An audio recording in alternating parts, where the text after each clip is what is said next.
You've done this part before. You know it's possible. Just do what you did the first time.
There's no feeling more intense than starting over.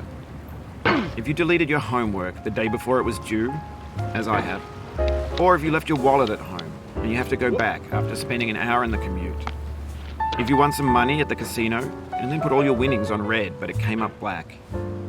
If you got your best shirt dry cleaned before a wedding and then immediately dropped food on it. If you won an argument with a friend and then later discovered that they just returned to their original view. Starting over is harder than starting up. If you're not ready for that, like if you've already had a bad day, then what you're about to go through might be too much. Feel free to go away and come back. I'll be here. Alright, thanks for coming with me on this trip. I'll understand if you have to take a break at any point. Just find a safe place to stop and quit the game. Don't worry, I'll save your progress, always, even your mistakes. This game is a homage to a free game that came out in 2002, titled Sexy Hiking. The author of that game was Jazuo, a mysterious Czech designer who was known at the time as the father of B games. And B games are rough assemblages of found objects. Designers slap them together very quickly and freely, and they're often too rough and unfriendly to gain much of a following. They're built more for the joy of building them than as polished products. In a certain way, Sexy Hiking is the perfect embodiment of a B game. It's built almost entirely out of found and recycled parts, and it's one of the most unusual and unfriendly games of its time. In it, your task is simply to drag yourself up a mountain with a hammer. And that act of climbing, in the digital world or in real life, has certain essential properties that give the game its flavor. No amount of forward progress is guaranteed. Some cliffs are too sheer or too slippery. And the player is constantly, unremittingly in danger of falling and losing everything. Anyway, when you start Sexy Hiking, you're standing next to this dead tree that blocks the way to the entire rest of the game. It might take you an hour to get over that tree, and a lot of people never got past it. You prod and you poke at it, exploring the limits of your reach and your strength, trying to find a way up and over. And there's a sense of truth in that lack of compromise. Most obstacles in video game worlds are fake. You can be completely confident in your ability to get through them once you have the correct method or the correct equipment or just by spending enough time. In that sense, every pixelated obstacle in Sexy Hiking is real. The obstacles in Sexy Hiking are unyielding, and that makes the game uniquely frustrating. But I'm not sure Jazuo intended to make a frustrating game. The frustration is just essential to the act of climbing, and it's authentic to the process of building a game about climbing. A funny thing happened to me as I was building this mountain. I'd have an idea for a new obstacle, and I'd build it, test it, and it would usually turn out to be unreasonably hard.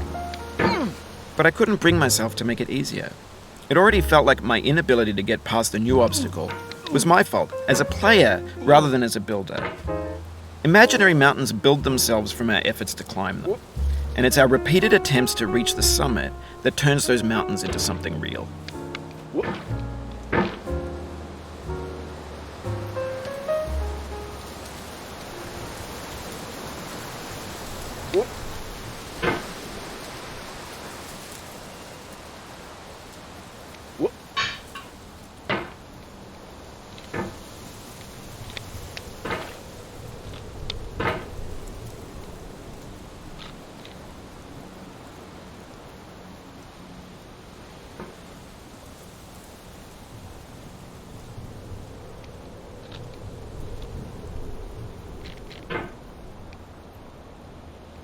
When you're building a video game world, you're building with ideas. And that can be like working with quickset cement. You mold your ideas into a certain shape that can be played with, and in the process of playing with them, they begin to harden and set until they're immutable, like rock. And at that point, you can't change the world. Not without breaking it into pieces and starting fresh with new ideas.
You've done this part before. You know it's possible. Just do what you did the first time.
For years now, people have been predicting that games would soon be made out of prefabricated objects, bought in a store and assembled into a world. And for the most part, that hasn't happened, because the objects in the stores are trash. I don't mean they look bad or that they're badly made, although a lot of them are. I mean they're trash in the way that food becomes trash as soon as you put it in the sink. Things are made to be consumed and used in a certain context, and once the moment is gone, they transform into garbage. In the context of technology, those moments pass by in seconds.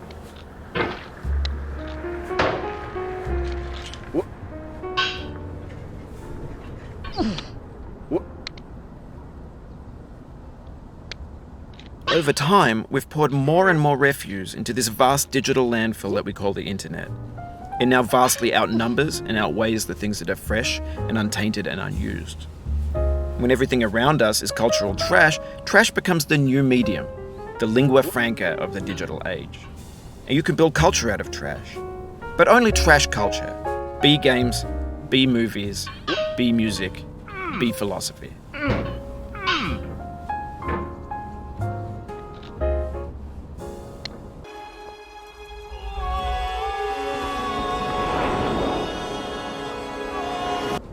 Oh, you just lost a lot of progress. That's a deep frustration, a real punch in the gut.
Hang in there. Don't let it get to you. But also, let it get you a little bit.